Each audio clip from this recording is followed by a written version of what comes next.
पुण्यातील range hill परिसरामध्ये असलेल्या रेंजीला रेल्वे लाईन झोपडपट्टीवर आज सकाळी कारवाई करण्यासाठी रेल्वे प्रशासनाची बुलडोझर घेऊन आल्यानंतर स्थानिकांनी या कारवाईला विरोध केला। गेल्या 40 वर्षांपासून आम्ही या झोपडपट्टीमध्ये राहत असून आमचं पुनर्वसन करून झोपडपट्टीवर कारवाई करावी अशी मागणी आता रहिवाशांनी केलेली आहे। दलित पॅंथर संघटनेचे प्रमुख यशवंत नडगम यांच्या नेतृत्वाखाली या सगळ्या रहिवाशांनी खडकी पोलीस स्थानकावर मोर्चा काढत कारवाईचा निषेध नोंदवलेला आहे। या संदर्भात दलित पॅंथर संघटनेचे प्रमुख यशवंत नडगम यांच्यासोबत संवाद साधलाय आमचे प्रतिनिधी चंद्रशेखर भांगे यांनी पाहूया।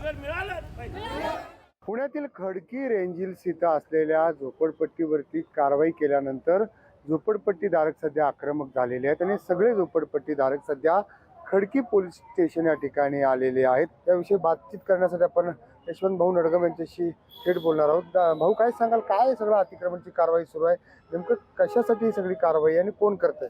गेली 40 वर्षापासून ही लहान पोरं असल्यापासून आज त्यांचं इथं शिक्षण आहे। आज इथं इंग्लिश मिडियम शाळेमध्ये यांची मुलं विद्यार्थी शिकतात। आज याच्या लहान लहान पोरांचा तुम्ही इंटरव्ह्यू घेऊन बघा की त्यांचं बोलणं बघा, किती चांगलं स्मार्ट इंग्लिश बोलतात। आज एवढं सगळं चांगलं असताना विदाऊट नोटीसचं, विदाऊट काही परवानगी न घेता पोलीस प्रशासनाला हाताशी धरून येऊन झोपड्यांवरती कारवाई करतात। आज सकाळी आलेले बुलडोझर घेऊन आल्या पहिले एक कुत्रा मारला। पहिलं तर त्या बुलडोझरवाल्या आणि ते बुलडोझरवाले दारू पिऊन येतात, म्हणजे यांना असे बेवडे घेऊन ते मंदिर पाडले। आता मंदिरावरती यांनी जवळजवळ सगळ्यांनी हजारो लाखो रुपये जमा करून तिथं यांचं श्रद्धास्थान आहे, तिथं पूजा पाठ करतात। तर तुम्हाला कारवाई करायची असेल तर तुम्ही नोटीस देऊन तिथं कारवाई केली पाहिजे। 9/5/2023 रेल्वेने आदेश दिलाय की जोपर्यंत पुनर्वसन होणार नाही कारवाई करणार नाही। आता रेल्वे प्रशासनाने दिले, हे पुण्याच्या कलेक्टर साहेबांनी आदेश दिलाय की या झोपडीवरती कधी कारवाई करू नका, यांना पुनर्वसन झाल्याशिवाय यांचंही सोडू नका। माझं एवढंच मागणी आहे की रेल्वे प्रशासक असो, आपले कलेक्टर साहेब असो, स्टेट गव्हर्नमेंटचे